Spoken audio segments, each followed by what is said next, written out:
Welcome, everybody, to the January 11th meeting of the Homeless Initiative Advisory Committee. For committee members, remember to talk into the mic so that everybody can hear you here and online. We are the governance, we're serving currently as the governance of the local continuum of care, coordinating homelessness programs in Asheville and Buncombe County. We'll start with well, this is the call to order, and we'll start with a roll call. I'm here. Jamie Benshoff. Here. Lance and David reported that they can't come today. Elvia Diaz. Here. Rick Freeman. Here. Lacey Hoyle. Here. Claire Hubbard. Tricia Killian. Marcus Laws. Here. Tim McLeay. Here. Celeste Ordway. Here. Joel Steininger. Here. So we have 9, which is a quorum, so we're good to go. Did everybody get a chance to review the minutes from November? Any comments or motions? Can I get a motion? Move to approve. I'll second. All in favor? Aye. Any opposed? All right. Our key principle for this month is promoting equity to advance change. We committed in our governing policies to that we will promote diversity, equity, and inclusion of BIPOC, LGBTQ+, and disabled populations by creating an environment that allows all who have been disenfranchised to participate and contribute fully. Additionally, equity will be reflected in all decisions, especially those involving funding, access, and delivery of services. Any thoughts or discussion about that? All right, thanks. So I do have, before we get started, I do have one item to add to the agenda. Our annual report is due to the city later this month. Based on, it's a relatively short report. I don't have it prepared because the email chain was disrupted by different moves that I've made this year. So I'm going to put it on the agenda for discussion to make sure that we have bullet points to add into that annual report, probably around the committee updates, if everybody's okay with that. And we may need to figure out some way to vote on that, so we'll do it. All right, Homeless Strategy Division updates. Emily? I wonder if you need to vote to add that agenda item? Sure. Could we? I get a motion to add the annual report agenda item. Second. Any discussion? All in favor? Aye. Aye. Any opposed? All right, thank you. Thanks,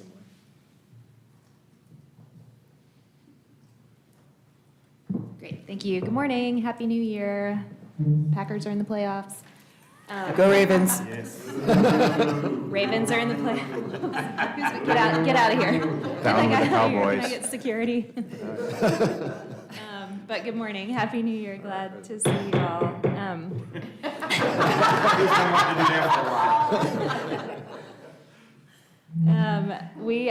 I didn't make slides for this morning, but just want to share 2 bits of information from our division.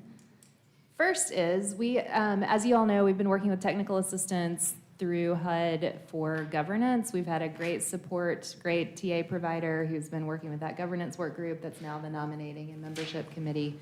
And it turns out that technical assistance is widely available to us through HUD for a variety of topics. My understanding from our HUD rep is that HUD wants to provide these resources to COCs that are reaching for more, and our COC is certainly reaching for more right now. So all that to say, we know that coordinated entry is one of the most complicated components of all of the work around homelessness. So we have submitted a technical assistance request to HUD for some support around redesigning our coordinated entry system.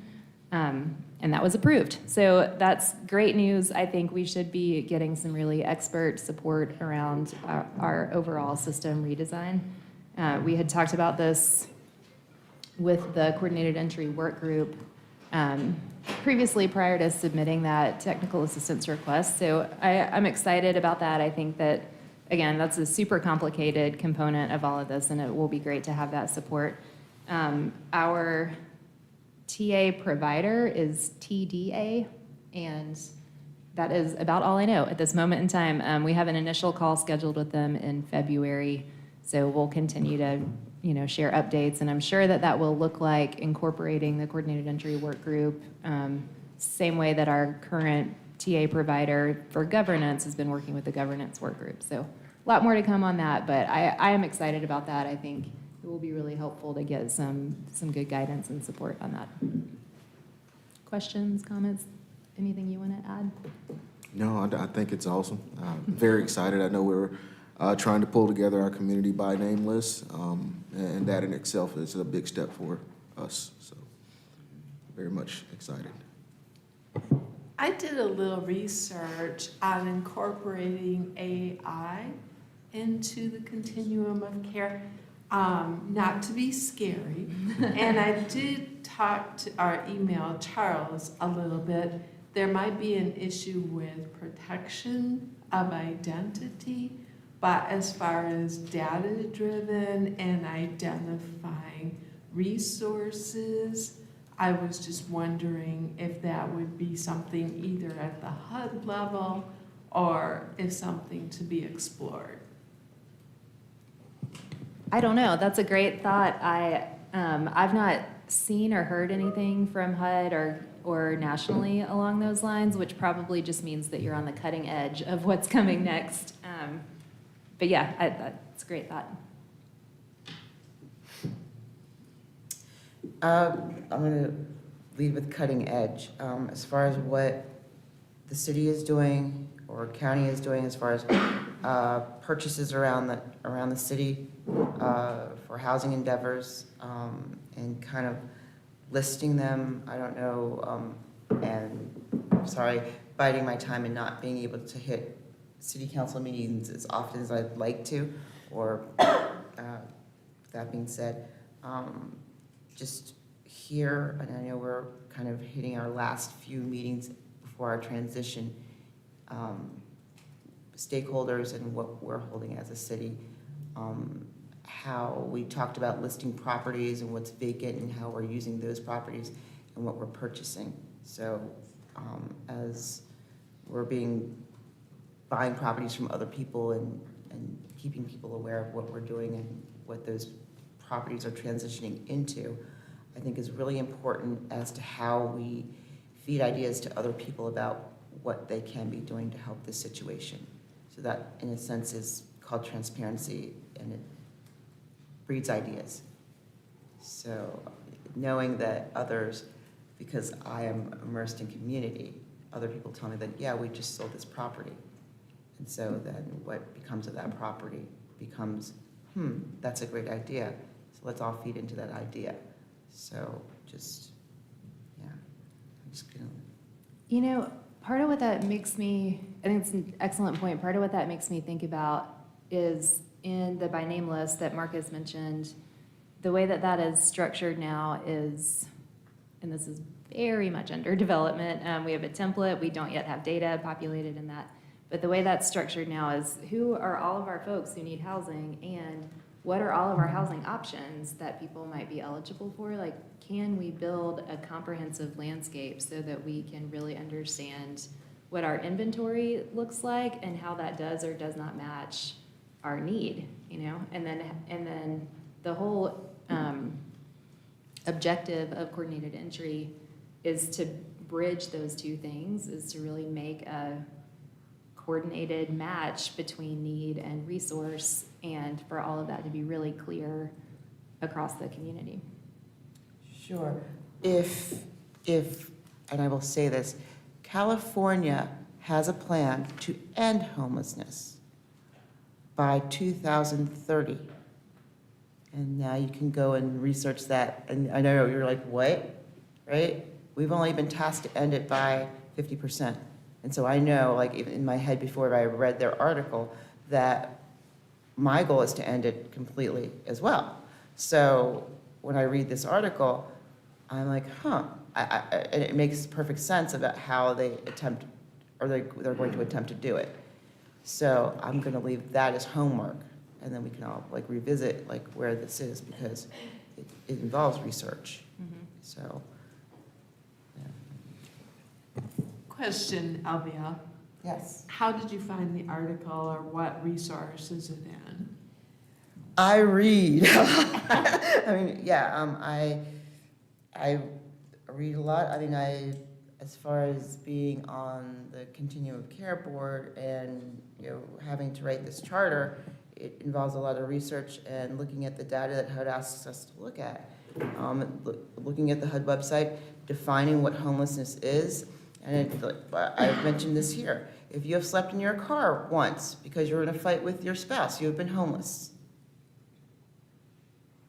So that's pretty deep. So reading that website and understanding what it means to be without, I think, is really huge. Yeah, I've immersed myself in this, so I mean, yeah. It's, There are multiple articles, and also the state of California's website refer to Roadmap Home 2030. thank you. Let's all look at that. I think what I would say is we also have a goal of ending homelessness.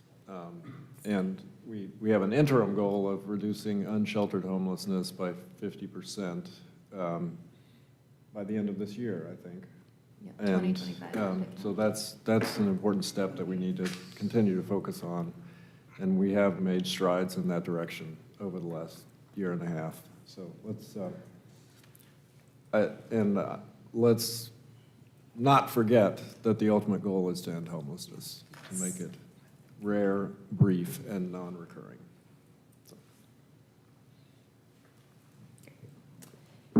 Second thing that I wanted to share with you all is that the AHAR data has been released. That's the annual homeless, I don't think it's homelessness, I think it's homeless, annual homeless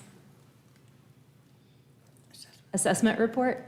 And that is a compilation of point-in-time data from across the country that is presented to Congress to really inform federal strategy on homelessness response, particularly as it relates to resources.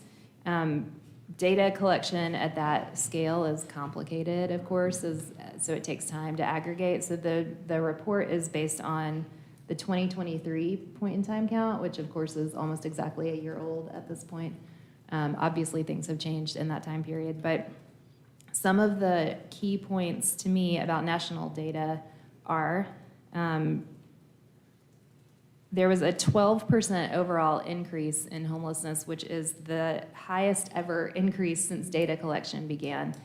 So this is, you know, what we've seen in our community, I think, is indicative of what we're seeing across the country in terms of just a really significantly increased need as we continue to come out of the pandemic, as housing costs continue to escalate dramatically, increased need across the country.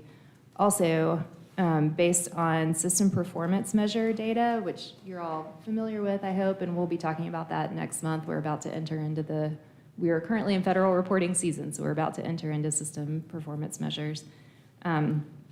But based on system performance measures data from 2020 to 2022, there was a 30% increase in people who reported being homeless for the first time. So that again, to me, is there's a clear relationship between the pandemic and this global crisis that we continue to come out of, and the number of folks who are experiencing housing crisis and continuing to tip over into homelessness. And then last data point that stood out to me is that 64% of COCs had an increase in unsheltered homelessness in their 2023 point-in-time count compared to their 2022 point-in-time count. We did not, actually. You'll recall that our 2022 count was 232 unsheltered folks, and in 2023, we had 171. We know that that point-in-time data is limited and that we will never have a complete picture from that particular data set. But it was striking to me that so many communities across the country are continuing to see an increase in unsheltered homelessness. All that data is publicly available, and I am happy to answer any questions about that or happy to point you in additional directions if you want more information.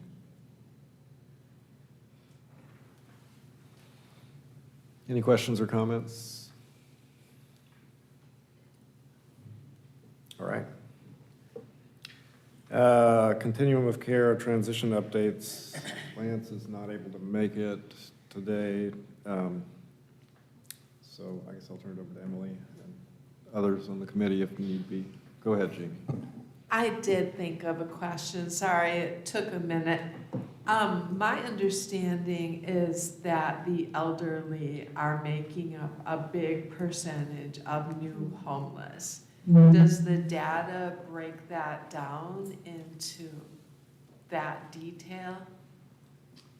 I am sure it does, and in this moment, I don't recall what that looked like, but we can look at that and follow up. Thank you. Can you make a note of that? But yeah, I agree. I think that has been, I keep hearing that on webinars and in federal communications. It does seem like a clear trend, so I'm sure we can get that data. All right, continuum of care transition updates. I will also invite committee folks to join with any additional comments they want to make. But from my perspective, this is going very well. I think it's a very exciting time in our community to be building this membership body as our first phase prior to seating a new board. The nominating and membership committee, which was previously the governance work group, has been doing a lot of work on connecting with folks in the community to be sure that people understand what's happening and are aware of the opportunity to participate as members. I just looked at these numbers this morning. So far, we have 93 individual members and 22 organizational members. That's wonderful. That's wonderful. Yeah.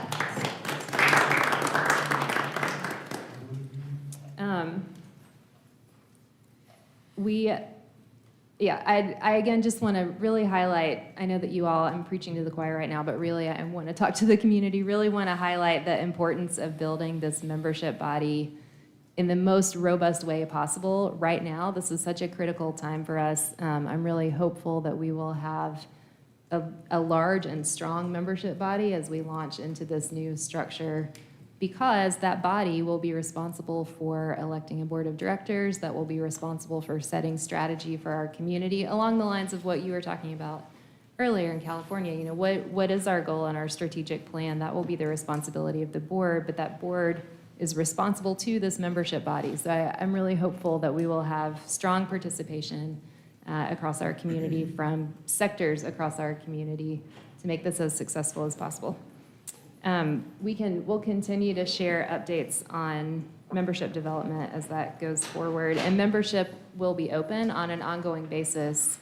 So this is not a unique moment in time for people to become members. That will continue to be available, but a really critical moment in time for people to become members as we launch this new structure. Upcoming, yeah. While we have everyone's ear, if you're in the room or watching this meeting online, you're invited to sign up and join as a member. Absolutely right. And we have membership forms available for both individuals and organizations. Both of those are available on the Homeless Strategy Division page of the city's website. And we also are certainly happy to provide paper forms to anyone who would prefer that. Really want to canvass our community as widely as possible, be sure that people are aware of how they're able to join. So the timeline that we are looking at through the nominating membership committee for this transition is listed on your agenda here. So membership drive happening right now. Folks who join as members prior to January 25th will have the opportunity to provide feedback on the draft charter. So you all know that the governance work group put in a lot of time to develop a new charter for the new continuum of care. That came to this group in October for endorsement, which you all did. So that is the draft charter that is guiding this effort right now. And the continuum of care is a participatory body, and so there is opportunity for members to weigh in on that draft charter if they identify any gaps, any changes that they'd like to recommend. There's a process for folks once they become members. And we're asking for people to do that by January 25th so that we'll be able to collect all of that input and look at it comprehensively at that point. Since there is a representative from Peer Living Room, many of us don't have access to apply online. I was just wondering if that would be a resource, some help. To use our computer? Yeah. Of course, I would love to have we would. Can we leave you a stack of individual memberships and then Yeah, I'll take we can connect and I can pick them up from you and I'll give her these and we'll hang out. Yeah, it. Yes. there it is. Perfect. What did you say? I was going to say, should we just have the city staff take them or the individual? Yes, members? so That works LBO too. Yeah. That works too. Oh, take them to the peer living room? No, take these applications that Elvia has in her hand and enter them into the system. Elvia has blank ones Yeah, Oh, I that see. she's offering to provide, but Oh. yes, when I paper thought you had filled forms, out ones no, no, already. no. I'm sorry. when paper forms are filled out, they do come back to our team in the homeless strategy division to add that data. Okay, so January 25th, deadline for members to provide feedback on the charter. What will happen at that point is the nominating and membership committee will review all of the feedback received through that process and will identify recommended revisions to the current draft charter that you all endorsed in October. And so a revised version of that charter will come back to this body in February, at your February 8th meeting, just your regular monthly meeting. Revised charter will come back to you with those changes incorporated for consideration again and to seek endorsement of that charter. Once you all endorse that charter, that will become the final version that will then go forward to the new membership body to vote on, to adopt, which will create our new, formally create this new structure that we're working towards. Does that make sense? Any questions about that? Okay. Next, I wanted to wait on orientation for new members until you all have a chance to endorse that final charter, because it will be important in orientation to really work through the charter and make sure folks understand the components of that. So following your endorsement of the charter, we anticipate that we will have orientation for new members. So all new members will be invited to this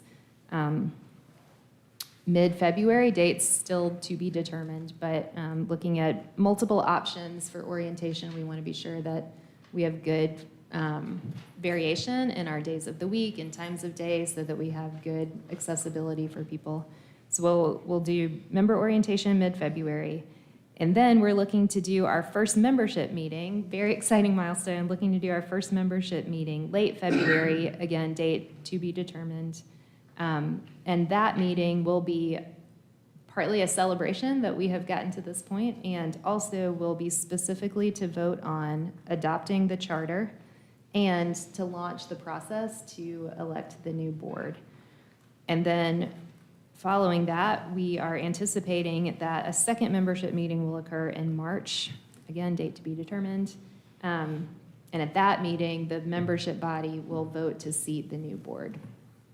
Past that point, what will happen is that the board will participate in board training, really get grounded in the continuum of care, all of the regulatory requirements, et cetera. And begin to set priorities and strategy, and also to appoint people to committees as described in the charter. There's a process laid out and a slate of committees that are in the current draft charter. I expect that the board will, over time, will develop additional committees, will also appoint work groups, et cetera. But there's a slate of 5 committees already identified in the charter to begin with. So a lot of work ahead. I think it's very exciting work ahead. Any questions about any of those pieces or any additions? So I just want to emphasize that the work gets done in committees and work groups. You know, the board will set strategy, direction, and approve recommendations. And to be on a committee or in a work group, you need to be a member, right? So pass that word around. You meet people, they say, I don't know how I can influence how this works. I don't like the way it's being done, that sort of thing. That's the way.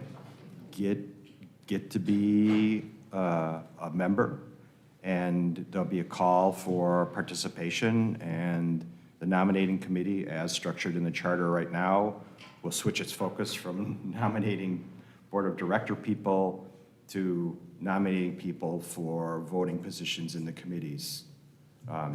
So first steps are very important, but the committee work is where we execute against the principles of what we're trying to do, and we need expertise and breadth of participation.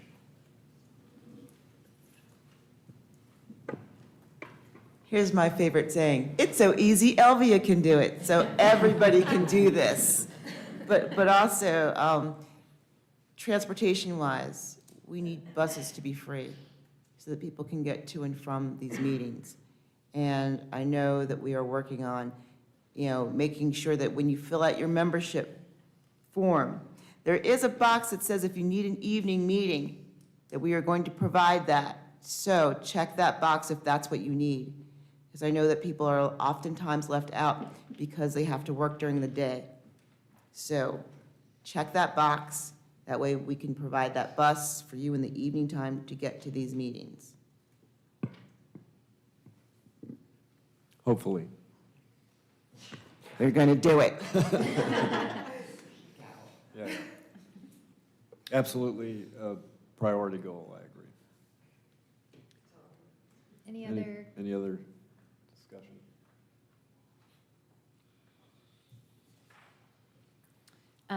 I'll say also, I hope and expect that everyone sitting at this table has already submitted a membership form, but I haven't actually looked at that. I know I shared the links out with you all, but certainly do that if you haven't yet done it. Anybody who hasn't? Please do.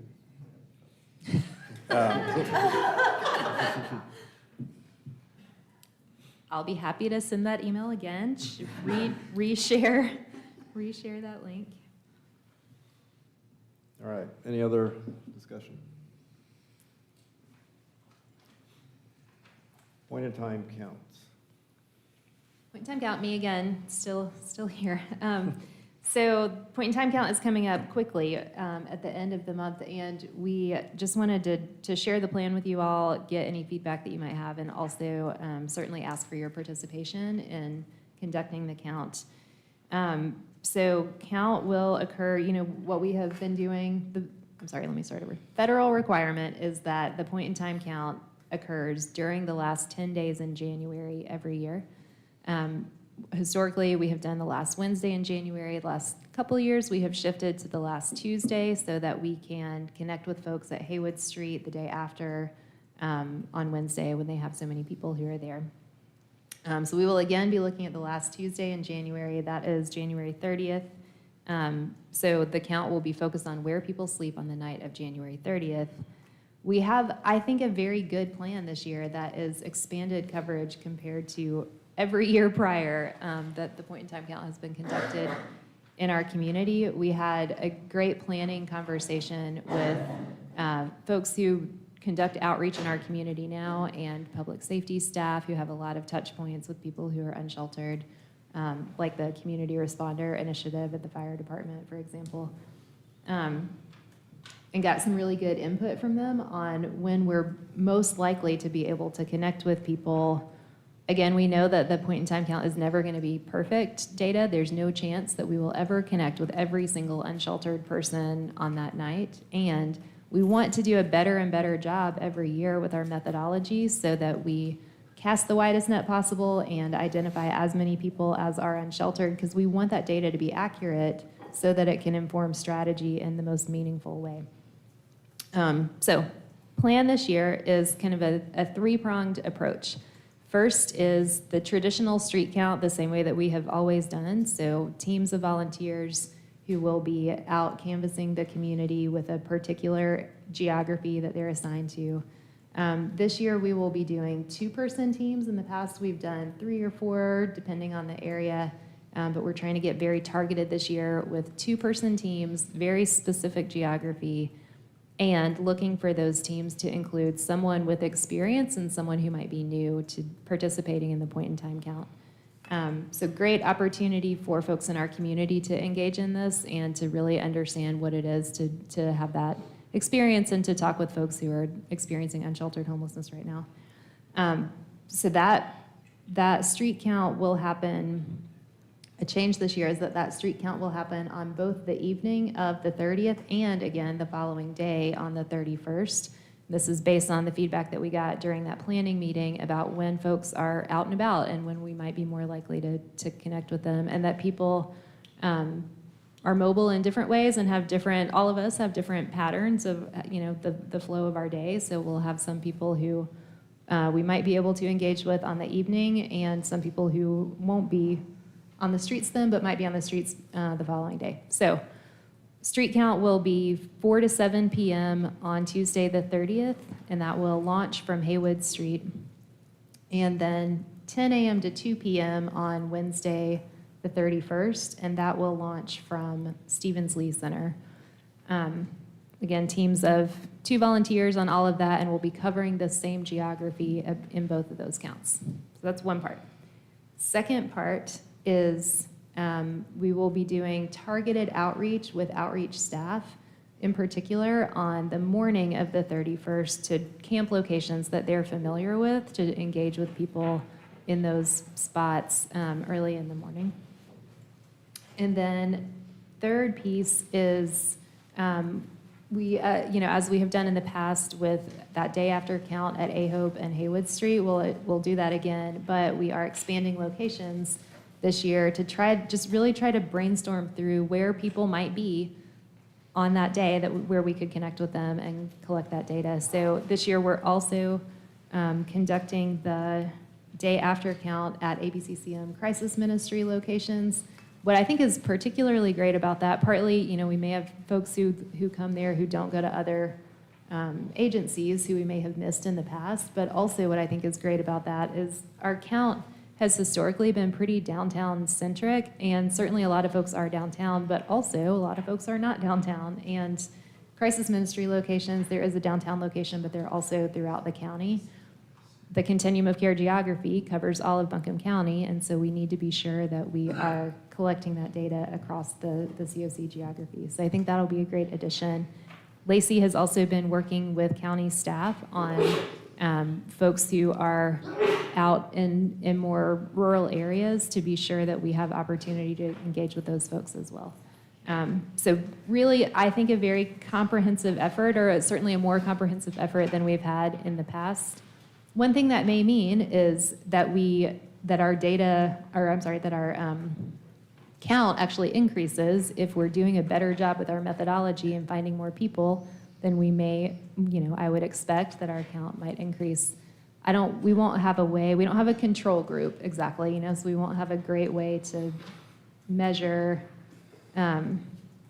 what is related to methodology improvements and what's related to increase in need in the community. But again, we want this data to be as accurate as possible, and I think that that's a pretty comprehensive plan. Is there going to be code purple no matter the weather?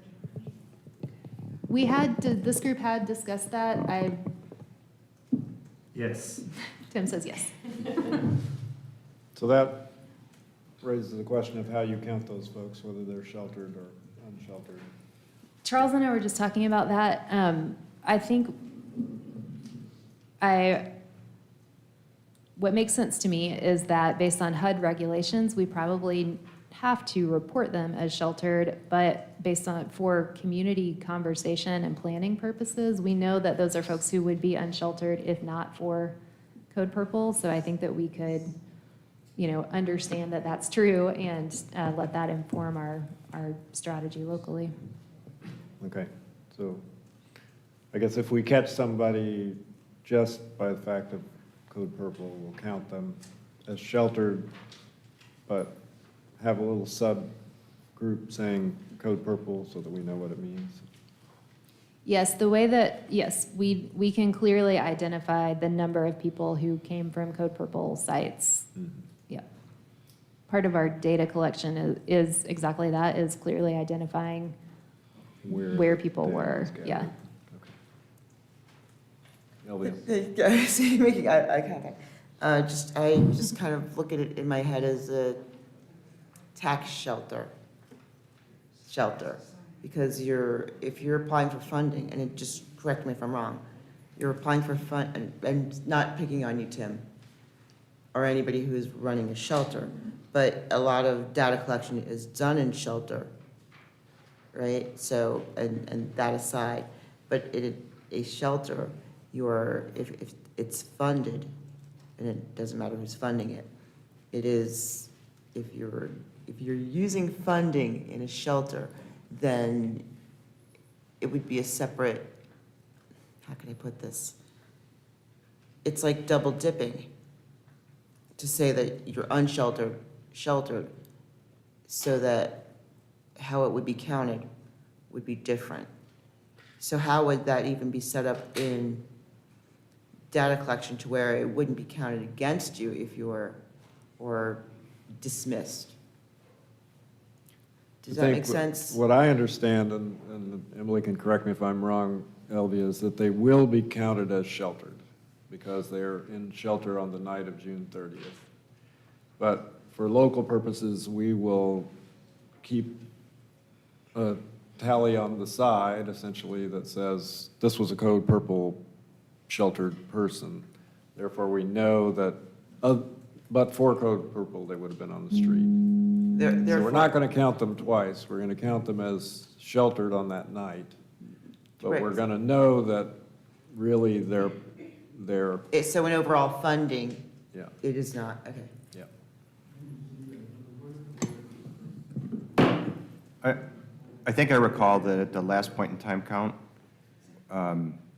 we did some enhanced questioning about why the unsheltered were not sheltering. Are we adding anything more to that? Are we digging any deeper? Is there any more thought about clarity around the needs of the unsheltered as we look at future shelter definitions? No, but we are asking those same questions again this year. This will be the third year, so that gives us some good comparative data. We're building some baseline data. And one of those questions is about why people are unsheltered on that night. And I think what that tells us, as we know that we need more shelter in our community and we want to plan for shelter that meets the needs of people who are otherwise outside. So I think that's a critical data point that we'll again collect this year.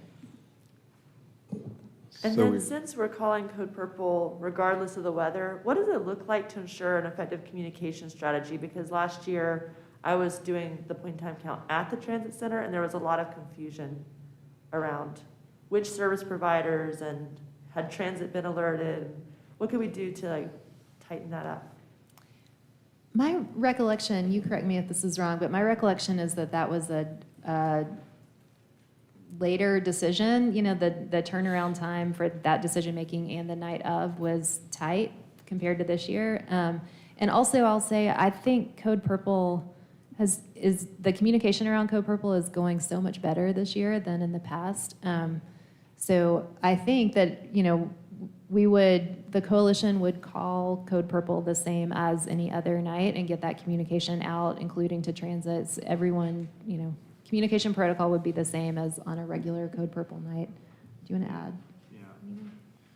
Well, and two, last year, the weather, when we called code, because we did it specifically for this purpose, I think it was like close to 60 that day. And when we have, days, it was, of course, an anomaly for the season, but when we have days like that, we don't have a lot of people coming to shelter at night. So I don't think with the way the weather's going, we're going to have to worry about that this year. And, Code Purple may be called, anyway, just because of the weather. So, but, we kind of felt like that this is a really effective way to get people to come to us so we can count them versus us, being out looking for people, all over the place and that sort of thing. So, but Emily's right. I think communication is tremendously better than what it was last year. I had sent some numbers over to her the other day with data on the phone number that we have set up, the Code Purple hotline. And we, at that point, and I'm sure we're probably at the 1,000 mark or higher, but we'd had like almost 900 calls on that line since the end of October. So, that's working. I think, some of the other stuff that we're doing with, get stuff out on the City County website. I know that Art has been super, super engaged this year in getting information out about Code Purple and that sort of thing. So, I think we'll have a good showing, definitely get the word out, about it and that sort of thing via those platforms I just mentioned. But, I think that it'll be a good turnout. So thank you for that update on the hotline number. I know that new tool is so necessary and useful, but it's good to hear that number today. And I do agree that the communication strategy has been more effective. It's certainly more visible. What I am hearing is that we're going to call Code Purple earlier in the day, so that more of our partners and neighbors experiencing homelessness will know, right? Code Purple is It's called 2 days 2 days ago. in advance by 4 p.m. So that means for the night of that Tuesday night, it would be called on Sunday before 4 p.m. Very good, thank you. So just one more clarification for me. We are going to, regardless of the weather, we're going to call Code Purple for that night. And also regardless of the weather, whether it's cold or not cold, we're going to count those folks as sheltered with a local parentheses around that so that we know that they're just sheltered in Code Purple, correct? Everybody on the same page on that? Okay. I have one more question. Do you have a map or anything of where you think the campsites are? I was trying to think how to engage the public in, if they see folks somewhere and it's not on a map, that might encourage more input into, hey, I think there's an encampment here, or I think that sort of thing. Is that awkward to publish for some reason that I might be too stupid to understand? I don't think we should publish a map, but I do think that if people are aware of an encampment near anywhere, that they're aware of it, we should have a place for them to call and report it. Yeah, I last year, I tried to get the neighborhoods active on that, but I didn't come back around to find out if there were any calls. So I was trying to think of a way to make it as effective as possible to get people to say, I think there is people sleeping here, Yeah. near where they live, because that's where they'll feel it. What we talked about in that planning meeting is reconvening that group, which again is people who are boots on the ground, so outreach staff, fire, law enforcement, reconvening that group just the week prior to the count to get, camp locations change all the time, so to get a good handle on where folks might be in the days prior to the count, that we want to be sure to include those or highlight those locations. Ideally, we're covering our whole geography anyway, but it is helpful if we can highlight for teams where we think there are locations. So I would say it'd be helpful if you could send that same message out to the folks you work with, same as you did last year, but really focused on the week prior to the count. And any of those, you can just send that information to me or have them send that information to me, and then we can include it. Okay, so anybody listening today who's aware of an encampment and somebody who needs to be counted for this important census, please let Emily Ball know a week ahead of January 30th.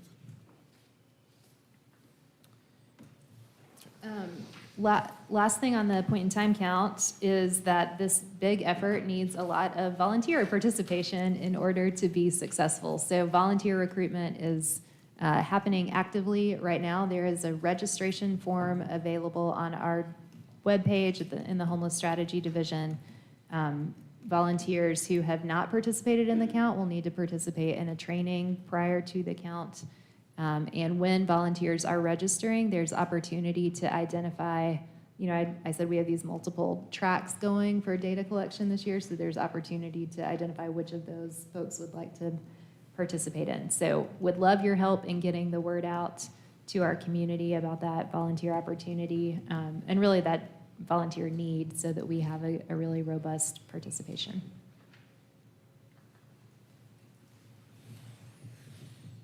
All right, any other discussions, questions, volunteers? I'm thinking of my experience with the point-in-time count and folks who don't want to be counted. Could you maybe add a couple words about the importance of us having more accurate numbers so that we can access more funding to address homelessness? Absolutely. I think the point-in-time count is important in two primary ways. One, I said earlier that HUD has released the AHAR, the Annual Homelessness Assessment Report, which is how we as a nation report to Congress about the need across the country, and Congress uses that information to inform resource allocation. So that's a really important way for us to clearly communicate to the federal government what our need is, which then informs resources available to communities. What's also true is that when there are kind of unique or particular resources available or new grant opportunities available, sometimes the federal dollars available to our particular COC are determined based on formulas that include point-in-time data. So we want to have accurate data to be sure that our need is really accurately reflected so that federal resources follow accordingly. And then the second reason that the point-in-time data is critically important is that it informs our local strategy. So it helps us understand who is homeless in our community and what we're getting wrong as a community. Where are the gaps in services that the continuum of care needs to make plans to fill. So if we know, for example, I have heard anecdotally from a number of service providers that they're seeing more and more families who are unsheltered. That's new for us, newer, or that scale hasn't been true in the past.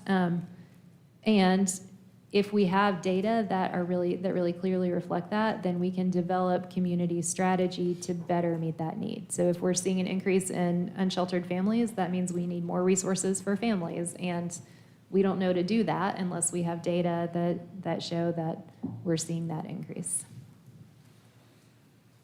And I would add to that if you're homeless and currently experiencing homelessness and are reluctant about giving your personal information, that's totally understandable, but it's important to view it as an opportunity to have your voice heard. It is a time for you to speak up and say, this is where I am, this is why I am here, and this is what the community needs to focus on to make a difference. So I would just encourage everybody to, it goes into a confidential database. It's not shared with the federal government. It's not shared with local leaders, your personal information, but it is important for your voice to be heard. So. I think, No, please go ahead. I think, doing the pit count over the years, what you encounter out there is people aren't willing to talk to you for a multitude of reasons. You can educate them or try to, educate them as to why we're doing it.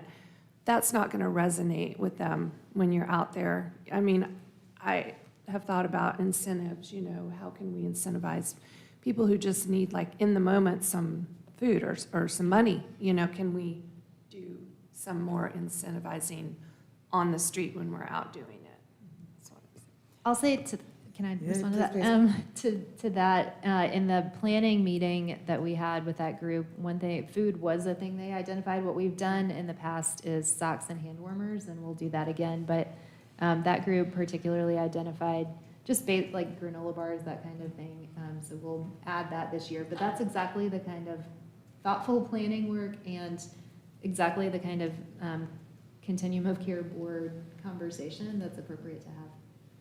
I'm going to add a little bit to all of that, plus, and stemming from what Rick said.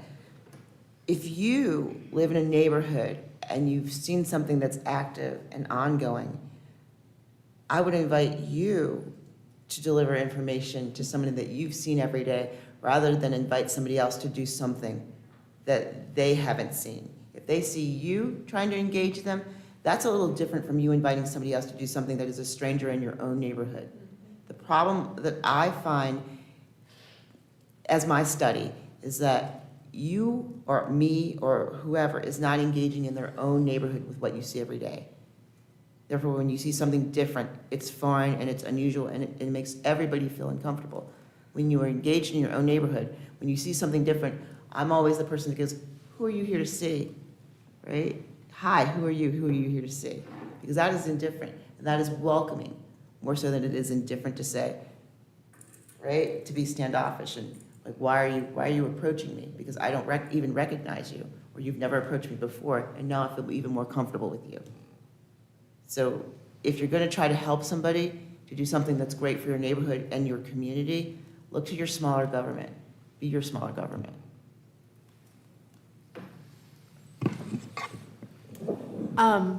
As a former homeless person, I couldn't afford, obviously, dental care. I have a little resistance to the lack of sensitivity to provide granola bars. I would really think something softer like Nutri-Grain. I'm not giving a plug, I'm just thinking it seems insensitive. That's a great point.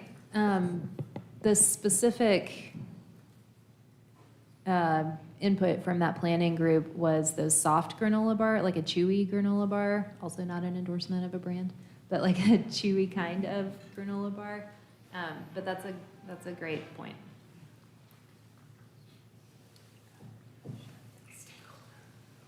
Thank you, Jamie.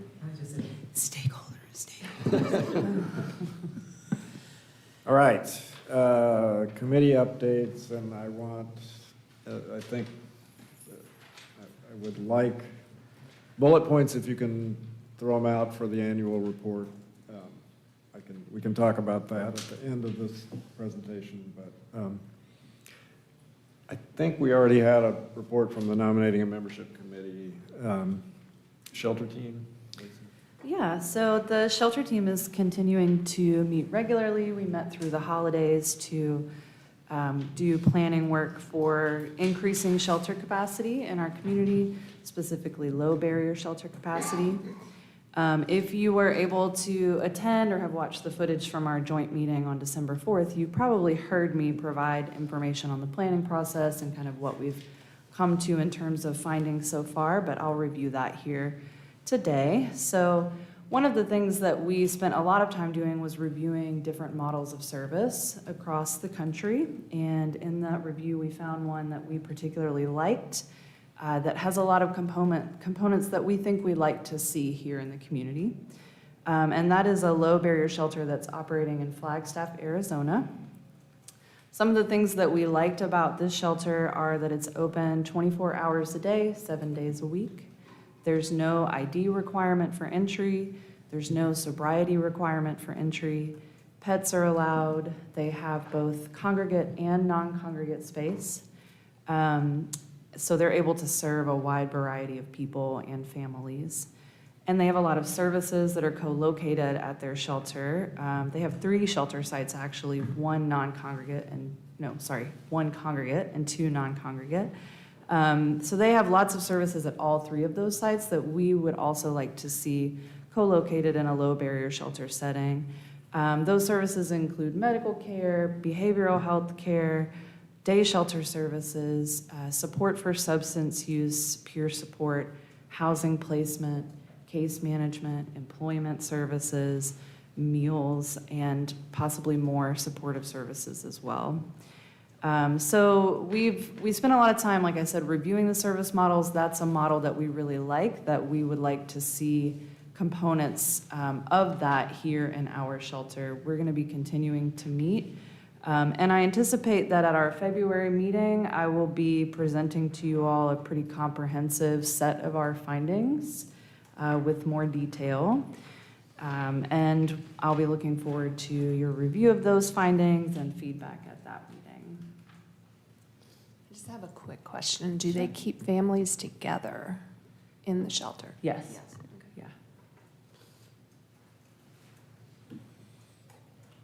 Okay, coordinated entry? Yeah, I think I mentioned earlier that we were working to get our community by name list up and running. It is still very much a template. We're getting information from all of our current providers, and I imagine as membership for the new COC charter is expanded, we'll have more folks that will be able to send us names as well as resources for our inventory to be able to make sure that folks get to the right housing intervention for them. Really excited about the TA that we'll have for coordinated entry. I think that'll help us do some really cool things. One of those things in my mind is being able to use our coordinated entry system to identify folks who are most likely to need shelter at any given moment, and being able to provide more substantive housing intervention from that shelter point, as well as being able to house people directly from the street. I think those are things that are well within our reach if we continue to push forward, and we'll keep on plugging away.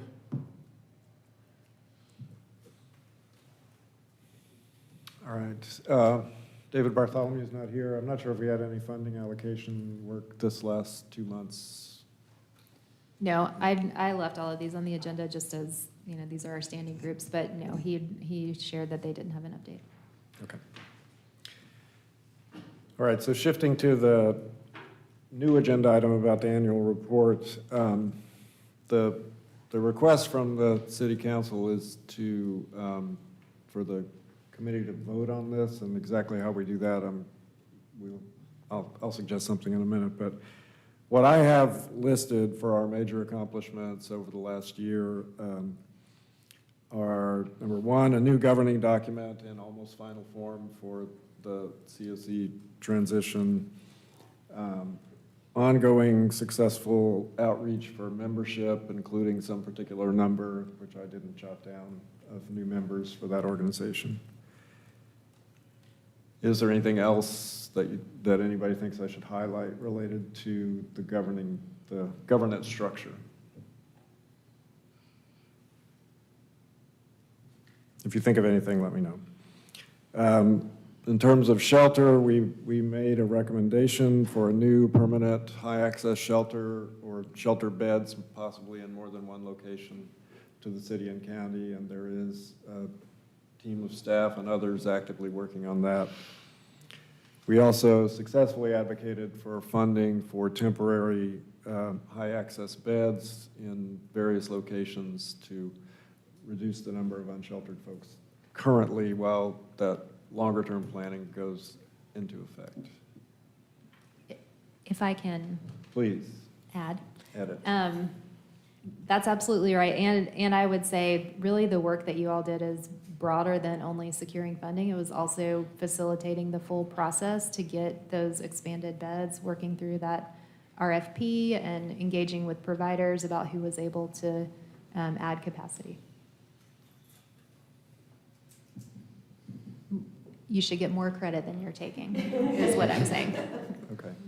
And, I think we did put a lot of thought into, and I'm just verbalizing this, not necessarily how I'll write it, but, into what it means to be a high-access shelter, low-barrier shelter. So, I think, I'm not sure at the beginning of the process that we were thinking about pets, but now we are. So, it's important, so. Maybe if there are numbers for the beds that we've allocated and. Yeah, we'll do numbers for that as well. I have a question, David, about, you're talking about the annual report. Yes.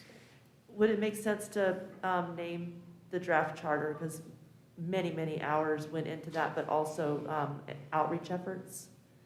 And then for shelter, would it feel right for this body to name the work that we've done with community partners to expand Code Purple? Or is that claiming other people's work? No, that's good. Well, the first one I did mean to say the charter when I was talking about the governing document, unless, if there's something more about that that I'm not hearing, make sure I hear it before I leave today. But yeah, the expanded Code Purple and the relaxed weather guidelines. So,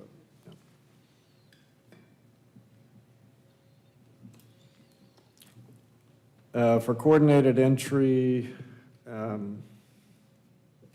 we have a template for a new by name list and a draft by name list. Is that correct, or are we? Yes. Yeah. Yes, that's correct. Is there anything else that we should highlight for coordinated entry? I think we restructured the prioritization to more closely align with vulnerability and appropriate needs being met, so that we're not sending folks who will be unsuccessful in rapid rehousing to those interventions. And also that domestic violence Yes. prioritization shift.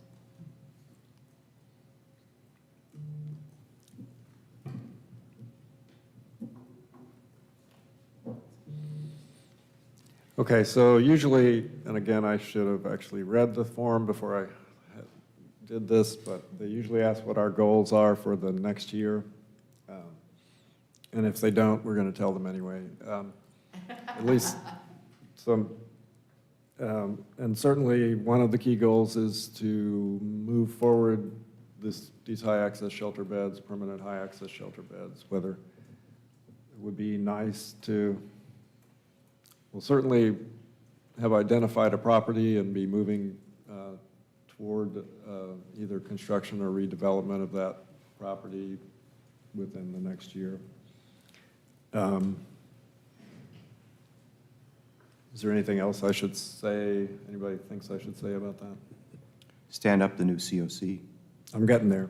Okay. Yeah. Well, for next year, that. Yeah, no, definitely. From my Definitely. perspective, that's the big goal. Right. And what I wrote down was launch and transfer responsibility to the new governing board, and be the first city, county group that I can remember who voted to dissolve itself as an advisory committee.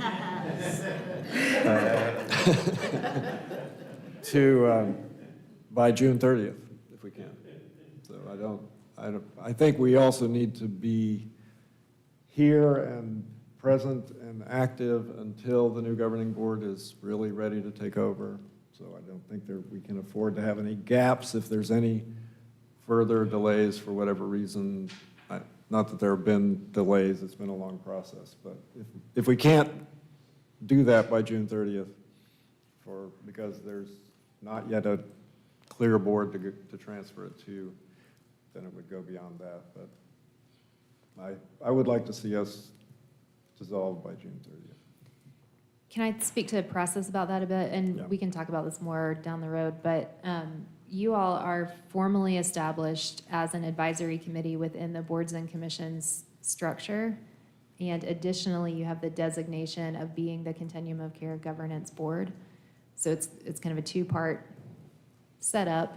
What will happen is when the new membership body votes to seat the new board, then that automatically transfers the governance function to that new board from this body. However, you continue to exist as an advisory committee until council takes action to dissolve that committee. So it'll be a sort of a two-part process, but I think you're exactly right that there won't be any gap in that time, and that we'll make sure that that transition is really synced up. And let's shoot for June 30th to do all those things. Certainly. Yeah. Well, at current timeline is March to elect the new board, so I anticipate that will happen well in advance of June 30th. And then goals for coordinated entry. What I would put out there is that we make sure that our coordinated entry process is making referrals in an equitable way for all people experiencing homelessness, making sure that we are not inadvertently discriminating against any group in that process. So that would be a goal for the new, to work with HUD on the TA and that sort of thing. Any other goals that should be in this? Truthfully, if all goes according to plan, this committee will be dissolved. I'm not sure we need to think super long-term on this, but are there any other goals that we should lay out for this coming year? I'd just like to clarify that I think it's still our objective that members of this committee who do not become board members in the new COC will be invited to be in an advisory position to the new COC. That's always, make sure that handoffs are effective and that sort of thing. So, and that will be individual choices by the members of the board as it And exists. certainly, participation in committees under the new governing structure will be invited and welcome for members of this group. Correct.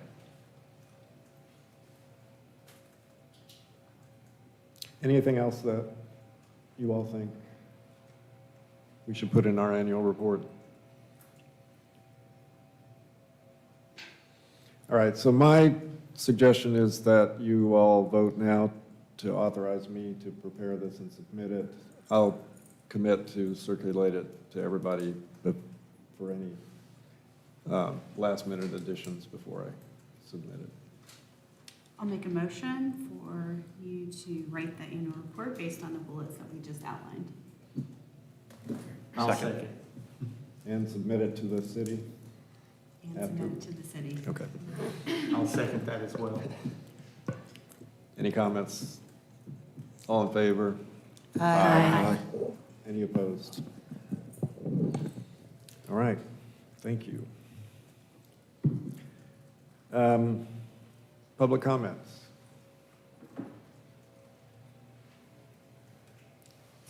Come up and say your name and talk into the microphone. Quick question. My name is Barrick, Hold that and microphone. I am a supervisor with the RICM program with RHA. My question may have already been answered and I missed it, but is there coordination and communication with providers in regard to the pit? Being that we have a lot of utilizers going through our programs, the PLR, RICM, Mobile Crisis, maybe some of these folks are the folks that aren't really willing to talk to somebody they don't have rapport with, aren't willing to go to shelters for mental health purposes, things like that. So I was just wondering. Correct me if this is wrong, RICM is embedded in the hospital? Yeah. We have been talking with Tricia Killian, who's on this board, and is hospital staff, about how to be sure that we engage folks who are there. But we may have missed some broader participation. But yes, we have done fairly widespread, although haven't gotten to you, fairly widespread engagement with providers. But we'd be glad to talk with you. Debbie, right over here, Sure. is probably your best best contact. But yeah, Okay. thanks so much for. Yeah, I just think it would be good for us to be aware so we can help when it Yep. comes to the pit. You know, if we've already got rapport with these folks, if we know that they're folks that are not going to go to a shelter for anxiety purposes or whatnot, you know, maybe we could help out with that. And That's absolutely. Let me interject here from the BioHealth standpoint. We can certainly distribute information and get with Debbie around a flyer, but certainly for the Rickham team, for all the folks at RHA and other provider agencies, we can share that information, maybe get volunteers, but also get some resources available to get those folks counted. That's Cool. a great point. All right. So do you have a physical location where people could, We're down at the RHA building. Yeah. And I would say that the PLR is probably going to be the best place. the peer living room is Yeah. going to be a good place? A lot of our folks with So that- CCM go to the PLR. With the mobile crisis team, a lot of times when they're engaging folks who are homeless and stuff, they'll take them to the PLR or they'll take them to the Behavioral Health Crisis Center, which is right there. So it'd be a good Can we place to consider engage having them. that be a location where surveys are taken on either the 30th or the 31st? Certainly, we, last year, yes, we did that last year as well. Yeah, okay. Also, you talked about your folks have rapport with people who are going to be more likely to talk with you than with other people. It would also be great, in addition to you guys surveying folks through your regular work, if you had any staff who wanted to volunteer on other teams, because it's really important, again, to have people out on the streets who are going to understand how to approach folks and how to have those conversations. Well, I was thinking about volunteering, but I'm actually at the Counterflow Safe Shelter on Tuesday nights. So, Uh-huh. but I'll talk to my team and see if there's other people that, you know, would be willing to step in. Great. Okay? Jamie? That's a great suggestion about mobile crisis. I access mobile crisis. I have both a mental illness as well as recovery from substance use. And when I was living on the street, PLR had that business card with mobile crisis number, and they go to where you are, and that was an important criteria. So there may be knowledge there that would be very helpful for the pit count. No, it's the other thing, I'm sorry, I didn't mention, but like some of the CCM, sorry. Yeah. Some of We the, need you in the microphone because we're also live streaming, but it Right. only collects Okay, from the sorry. microphones. That was a thought on my mind too, is like some of our case managers who are working with these folks for 6+ months know where some of these encampments are and engage these people on a regular basis. So Debbie needs you in that planning process. May I also add, I'm sorry, what is your name again? Barrick. Barrick? Merrick. Derek, nice to meet you, Alvia. So with the Stanley targeted outreach, would he be able to integrate with that? Meaning, if we're doing targeted outreach, could that become part of the targeted outreach that we're doing with the pit count? So, Yes, then let's, duly noted. And if there wasn't staff available, maybe a volunteer could be at the PLR, you know, throughout the day and engaging people that way. Yes. Any other comments?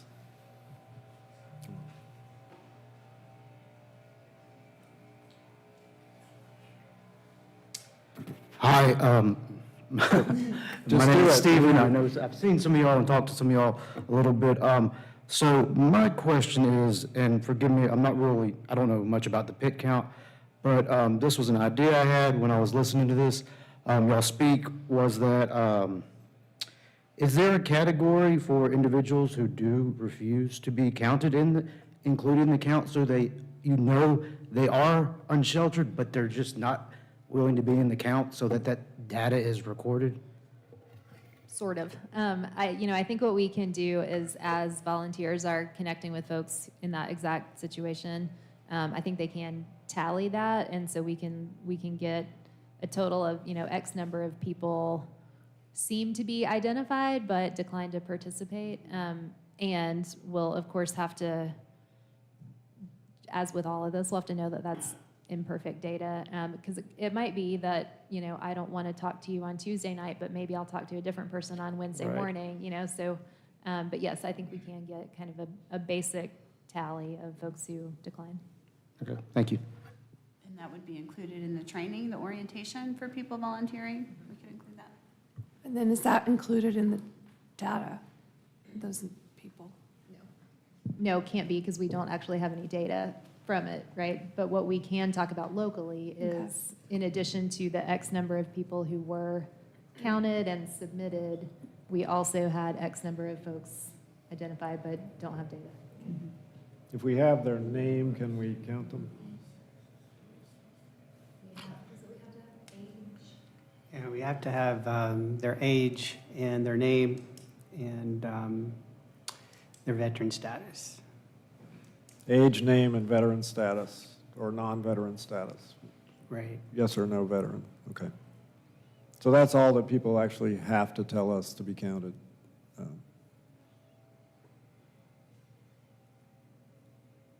Any other comments? Although, I'll just make a plug for the more data, the better. Yeah, the more because the better. That way, back to my example about, you know, do we have more families who are homeless? We want as much data as possible so that we know, you know, have the most complete picture possible. Absolutely. It is everyone's opportunity to be heard on what your situation is and what you need. Other comments? Yeah, I was wondering if you all would be like willing to invite the shelters and day centers and the churches too to watch in on these meetings since you're live streaming it. If that would be a thing you can do to get the word out, to help with more volunteers and more members, get them involved, that might be better with communication wise. Absolutely. You mean just do sort of Just invite them to an the on-purpose live outreach to stream. say, Yeah, here's the yeah. link so that people can Yeah, watch. yeah, Yeah, yeah. absolutely. Yeah, that's Great it. point. Yeah.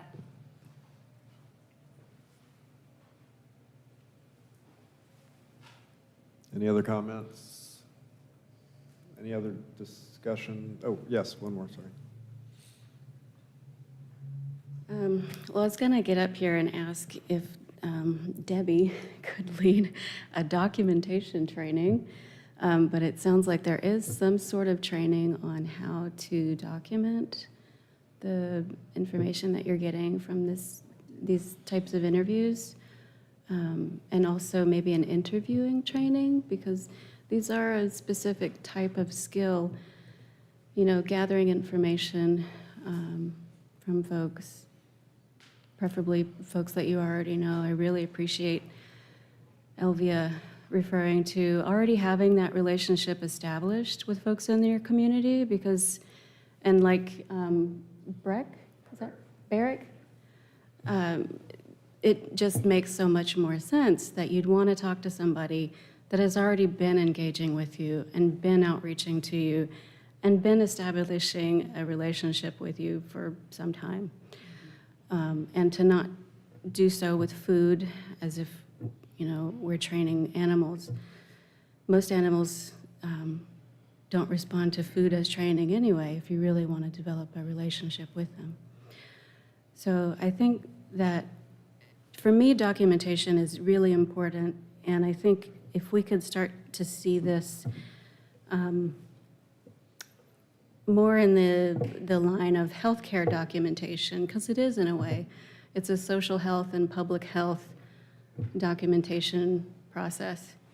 And when we look at how do people in the healthcare field do their documentation, it's really accurate, it's very specific, it's consent-based, and it's complete.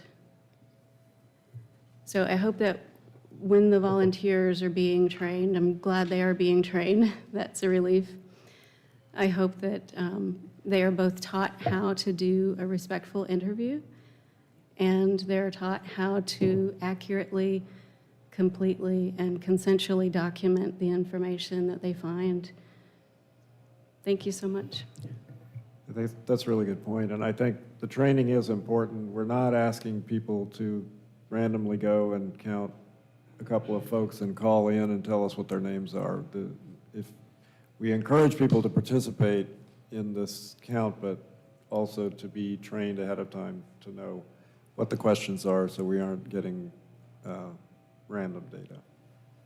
And I'm not trying to step on the key point that you made, which is, you know, interviewing based on relationship is always going to be the most successful approach. All right. Any other? Okay, great. I'm Jennifer. Hi, Jennifer.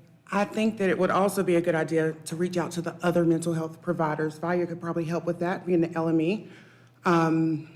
Other ACT teams, CST teams, because they have a lot of clients that are mental health diagnosis and they have a report.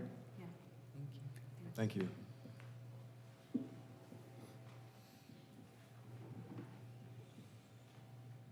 All right, we're at 10:22. We have a few more minutes. If anybody else, if there's any other discussion.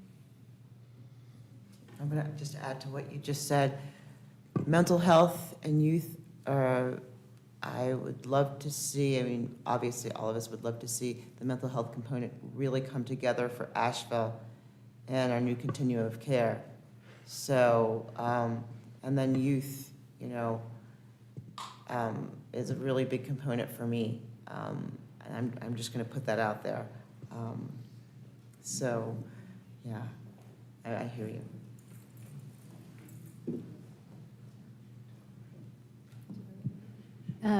We have someone who has driven here from Charlotte who has come to make public comment, and I just got a text that she has just parked and is finding her way in. So if we can hang tight for another minute so that she will have the opportunity to share. Great. Nobody has to stay, but committee members, please stay if you can for a few more minutes. I'm sure somebody else wants to say something. Carl? I can say something. I was thinking I might wait till after to bring up these comments, but, sorry. My name's Carl Falcon. I'm the CEO with Homeward Bound. A couple of comments that I was going to bring individually to people, but I can bring it to you all here. I really think you should really think about the code purple and counting people as sheltered, even if you have to game the system a little bit, because it's not an accurate count and it can count against us both on our system performance measures and our long-term system reports that we have. And again, I was just thinking of even if you have to have someone stand outside of the code purple while people are lining up and do the pit count with them before they go into the shelter, at least it would be a more accurate reflection of that, because they really are unsheltered. And then the other thing that I was thinking about for the annual report is data improvement and quality. I know Charles has been working on that, and I think as part of the coordinated entry process in particular, that's one of the goals that you should definitely look at, or the COC board in its new form should be looking at, as well as data improvement and reporting. Yeah, and I think we can report that as an accomplishment. Yeah, absolutely. I think both. A good start on that. A and good high start priority and for keep next year. going, yeah, absolutely. So, those are my two comments. So you're seeing that pit count with that's how I would see it as well. If you're counting them outside as they're going in, then they are unsheltered. So when we are collecting our money from HUD. So HUD gets an accurate count on whether they're actually unsheltered or sheltered. Yeah, I was going to suggest the same thing offline, if we just set a table up as they're, coming in outside, because it's covered anyway, that sort of thing. We can get it done there, and then they can just go on in. Yep. I think that's a great point, and I'm glad it was brought up in this session to make sure to count people who are living most of their days outdoors as unsheltered, just because they're inside one night. Yeah, but Carl's right. I mean, we don't want our community numbers, needlessly impacted because of something, that minor. We can work around that, so. But isn't one of the questions, where did you sleep last night? So as you're going into the shelter or in the shelter, and the question is, where did you sleep last night? It wouldn't apply to that sheltered night. This is for the pit count, though. This is not for the shelter. That's shelter data, not pit count data, and that's not for HUD. The where did you sleep last night is the language for the day after count, but regardless of where and when we are connecting with people, we're looking at where they slept on the same night, which would be the night of January 30th. But that doesn't necessarily make them housed, which is still homeless. Yes. All right, so if committee members, one more comment, okay, great. I just wanted to mention one more thing about documentation. In what I meant for it to be accurate and complete, it was specific to labeling that type of either sheltered or unsheltered. And since we already know there are a variety of different types of sheltering, why are we not saying this is emergency temporary shelter and specifying that and being really accurate about how we're labeling what we're doing? Because We do count everyone who is sheltered in an emergency shelter or transitional housing as homeless, but sheltered. And to specify, because we know there are there's a gradient system, of different types of shelters. To be specific to that is all I'm wondering about, is if we can try to document, because shelter could mean all kinds of things, right? Right. Thank you. I think that so since we are going with, we are using HUD guidelines, and we are using HUD funding, and we are using, I think looking at what HUD definitions are really important to integrate them into what our definitions are, and possibly adding those definitions so that people understand what definitions we're using to define this work. I think it really simplifies a lot of things. And if we just extract them from their website and add them so that there's no differentiation. We're doing what HUD is asking us to do, and we're using their definitions. Yeah, HUD doesn't get that detail between sheltered or unsheltered. It's literally those two definitions, sheltered or unsheltered. It doesn't go to the level, to your point, it doesn't go to the level of what type of emergency shelter or any of that. They don't guide that way.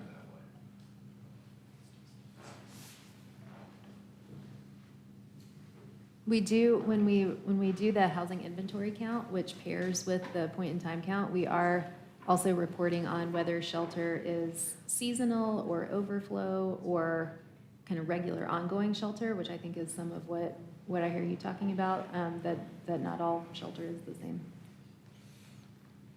Are you here to make public comment? I am here to make We're ready for you. Okay. I apologize. Come up to the microphone, please, and tell us your name. Good morning. My name's Sybil Wessler. You may adjust the microphone as well. I may, thank you. Can you all hear me fine? Thank you. And I am here representing Redesign. We are a group that has leadership trainings. And we, at the end of each cycle, our group pledges to do a service project. And we have chosen Asheville as someplace that we would like to serve. We're planning to put on an event at the end of February. This is all coming together very quickly, and we've had a lot of positive feedback from some of our inquiries, but we certainly need a good bit more. We're planning a day, or two, the 23rd and 24th of February, for an event, and we also want to have long-lasting impact, so we don't want to be the guys from outside that come in and say, hey, you might have a problem here, and we're going to fix it, because we know better than that. And you guys certainly have a lot more knowledge about what's going on here. So we had in mind to try to install mailboxes and lockers that might be of service to folks that currently don't have permanent addresses, as well as partnering with gyms to provide opportunities for membership where they could have a comfortable place to take care of their needs, use Wi-Fi. And these are some of the ideas that we have brainstormed, but we certainly know that this group will have lots of ideas if that's going totally in the wrong direction. But we do, and so we're here to say, we're here, we'd like to serve, we'd like to partner, and get to know folks. Yes? I don't know if the gyms would cough up a membership, but access to showers. Right, is a big deal. And we wouldn't be asking them to cough it up. We do plan to raise funds for this and to be able to pay for memberships. So it would, but that's the big deal is, you know, being able to get to showers, being able to use Wi-Fi. And that would be an area that it might be an option to do that. Thank you for selecting us. Hmm? Thank you for selecting us. Thank you. And if I can, okay. I would love to be able to learn more from you guys, and I apologize for being late. I'm sure I could have learned more this morning. But, and I understand you have another meeting at the beginning of February. Is that correct? February 8th. February 8th. Okay. And that y'all are in the process of transition with We're in the process members. of transition, and we do have a couple, at least one and maybe more than one agency that provides mail services, lockers, and showers. So I would encourage you to talk to, we can connect you with that Okay. person to talk to you about that. That would be terrific. That would be terrific. Okay, great. So, thank you. All right. Is there any, Go can I ahead. add- is there any particular way that you, what are our best next steps? Is there, So we have a website, ashevillegoodneighbors.org, where we have outlined what we are, what our vision is and what we would like to achieve. So please check there. We've got